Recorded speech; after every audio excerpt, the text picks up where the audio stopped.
ओम शांति।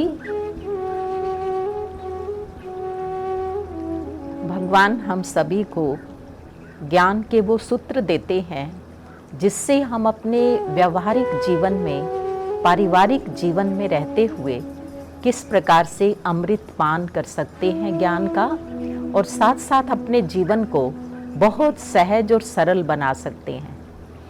भगवान ने गीता के दूसरे अध्याय में अर्जुन को ये समझाया कि स्थिर बुद्धि कैसे बने, जीवन के अंदर समत्व भाव कैसे रखें।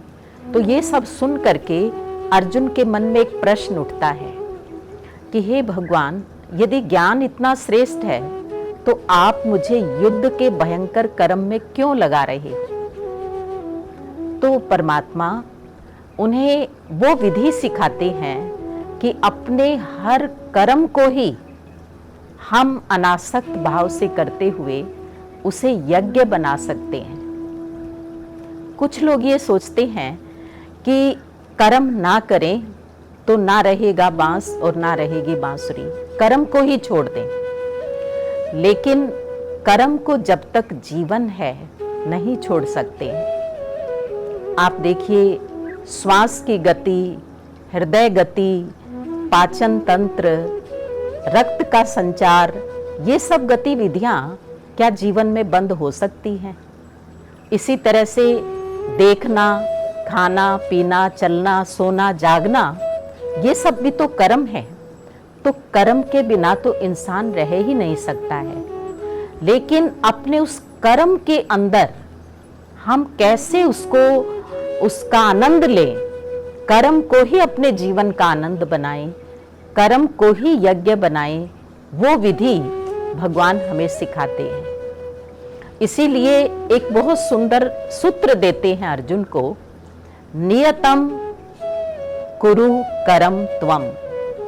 तुम अपने नियत कर्म को करो, जो निर्धारित कर्म है उसे जीवन में करना वो बहुत आवश्यक है। अगर कोई विद्यार्थी है तो विद्या अध्ययन उसका धर्म है, वही उसका कर्म है। अगर एक गृहिणी है तो अपने घर की जिम्मेवारियों को बहुत अच्छी तरह से, प्रेम से, आनंद से निभाना वो भी यज्ञ है, वो भी श्रेष्ठ कर्म है। इसी प्रकार से अगर कोई डॉक्टर है तो वो अपने पेशेंट को प्यार से डील करे, स्वार्थ से नहीं, केवल फीस के लिए नहीं, लेकिन एक सहानुभूति से, प्रेम से उसके साथ व्यवहार करते हुए उसका उचित इलाज करे। तो इस प्रकार से हम अपने कर्मों के अंदर धर्म कैसे कर सकते हैं, अपने कर्म को एक अपने पुण्य का आधार कैसे बना सकते हैं, वो भगवान हमें सिखाते हैं। और अपने कर्मों को यज्ञ जैसा बनाने के लिए, यज्ञ जैसे हम कोई भी यज्ञ करते हैं, उसमें आहुति डालते हैं, उसमें दान आदि करते हैं, तो वो जीवन का एक पुण्य होता है। लेकिन हम अपने जीवन के हर कर्म को भी यज्ञ के समान बना सकते हैं, उसे एक पुण्य कर्म बना सकते हैं। तो उसके लिए भगवान हमें 2-3 बातें सिखाते हैं। अगर हम उनका ध्यान रखें तो हम अपने साधारण जीवन के अंदर, अपने पारिवारिक जीवन के अंदर, अपने व्यवहारिक जीवन के अंदर रहते हुए अपने कर्मों को श्रेष्ठ बना सकते हैं। सबसे पहली बात है जो भगवान, जिसके ऊपर गीता में बार बार हमारा ध्यान खिंचवाते हैं, कि हम जो भी कर्म करें वो आसक्ति से ना करें, अभिमान से ना करें। कई बार जीवन में बहुत आसक्ति भी होती है, अभिमान भी होता है कि मेरे बिना तो ये काम हो ही नहीं सकता है।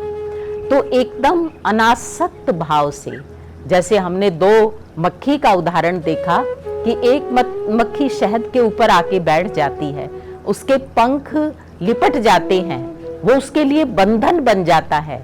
लेकिन दूसरी मक्खी किनारे पर बैठ करके उसी शहद का स्वाद लेती है, रसास्वादन करती है, और जब उसका मन चाहता है वो उड़ जाती है, हल्की रहती है, लाइट रहती है। तो जीवन में अगर हम आसक्त होकर के कर्म करते हैं तो वो कर्म हमारे लिए बंधन बन जाते हैं। लेकिन अगर हम अनासक्त भाव से करते हैं, ट्रस्टी बन करके करते हैं, मेरा कुछ नहीं है, करन करावन हार भगवान है। इस स्मृति में कर्म करते हैं अनासक्त भाव से, तो वही कर्म हमारी मुक्ति का साधन भी बन जाते हैं। और हमेशा जीवन के अंदर निमित्त भाव रखें। मैं तो केवल निमित्त मात्र हूँ, सब कुछ कराने वाला परम पिता परमात्मा है, भगवान है, सर्वशक्तिवान है। तो वहाँ हम कर्मों में बहुत लाइट रहते हैं। घर भी तेरा है, परिवार भी तेरा है, बच्चे भी तेरे हैं, मैं तो केवल निमित्त मात्र हूँ, मैं ट्रस्टी हूँ। तो जैसे कोई भी मंदिर या धर्मशाला का ट्रस्टी होता है, वो अपने आप को मालिक नहीं समझता है, लेकिन वो ट्रस्टी भाव से जिम्मेवारी सब निभाता है, लेकिन बोझिल नहीं होता है। ठीक इसी प्रकार से इस संसार में रहते हुए हम ट्रस्टी भाव को, निमित्त भाव को जीवन में अपने कर्मों में अगर मजबूत करते हैं तो वो कर्म यज्ञ के समान है। इसी प्रकार से भगवान कहते हैं कि जो भी कर्म करते हो उसमें परहित का भी ध्यान रखना है। केवल स्वार्थ नहीं, लेकिन परमार्थ के लिए भी हम कर्म करें, दूसरों के लिए भी हम कुछ करें, क्योंकि केवल अपने लिए जीना वो जीवन नहीं है, लेकिन जीवन उसी का सफल है जो दूसरों के लिए भी जीता है, इस समाज को, इस विश्व को भी कुछ देता है। तो इस प्रकार से हमें परहित के कर्म करने हैं। मुझे एक छोटा सा उदाहरण याद आता है कि एक बार हरिद्वार में कुंभ का मेला चल रहा था। एक व्यक्ति ने 40 दिन तक अनुष्ठान किया और बहुत दान पुण्य भक्ति सब कुछ उसने किया, लेकिन उसके अंदर में एक सूक्ष्म भाव था कि मैंने इतना कुछ किया है, तो इसलिए इस बार जो कुंभ का अमृत तत्व है वो मुझे मिलना चाहिए। ऐसी उसके मन के अंदर विचार था उसका, ऐसी उसकी भावना थी, ऐसी उसकी इच्छा थी।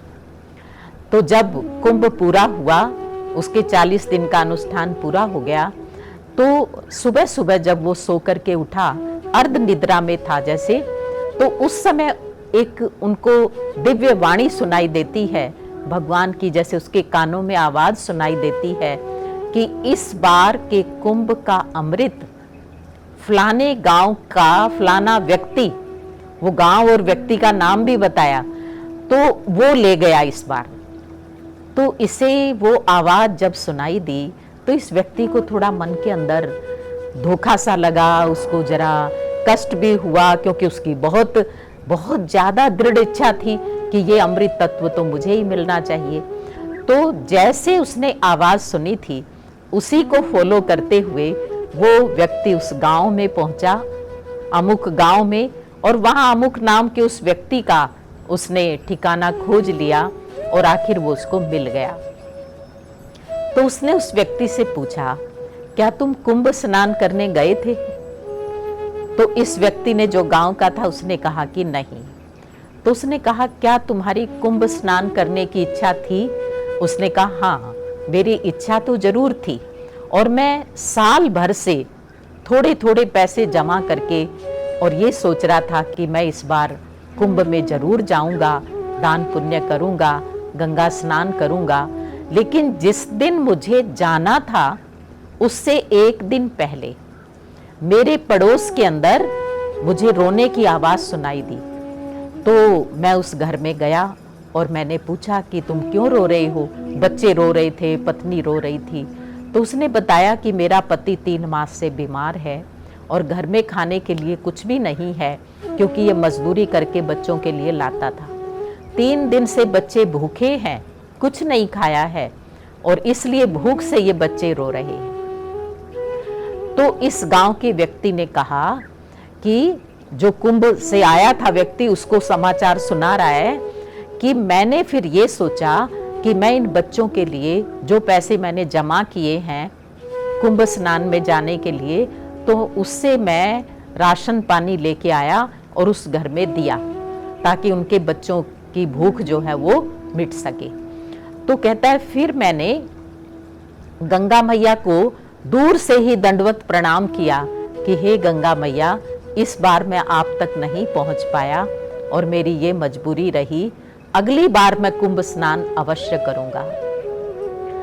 तो इसको सुन करके उस व्यक्ति को कुछ समझ में आया कि जो अमृत तत्व है, जो किसी भी चीज का जो अमृत है, निचोड़ है, वो उस व्यक्ति को तभी प्राप्त होता है, किसी को भी, जब उसके अंदर जो भावना है वो दूसरे के हित की हो, परहित की हो।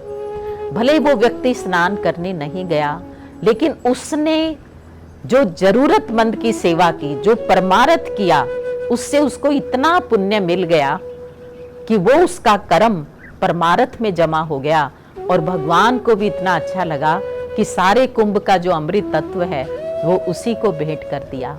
तो इस प्रकार से कहने का भाव है कि हम अपने छोटे छोटे कर्मों से, हालांकि वो बेचारा साधारण सा व्यक्ति था, थोड़ी सी पूंजी थी, लेकिन उसके मन की भावना कितनी श्रेष्ठ थी और उससे उसने अमृत तत्व को कमा लिया। तो इस प्रकार से हम अपने छोटे छोटे कर्मों से दूसरों को सुख पहुंचा करके, दूसरों के प्रति शुभ भावना रख करके हम जीवन का जो असली अमृत है, जो जीवन का सार है, जो जीवन का श्रेष्ठ पुण्य है, वो हम कमा सकते हैं। तो इसीलिए भगवान ने गीता में कहा है कि अपने हर कर्म को ही यज्ञ बना लो। छोटे छोटे कर्मों से भी हम दूसरों से की सेवा करके, दुआएं लेकर के, और वो जीवन के अंदर अमृत प्राप्त कर सकते हैं, जिससे हमारा ये जीवन आनंदित हो सकता है। ओम शांति।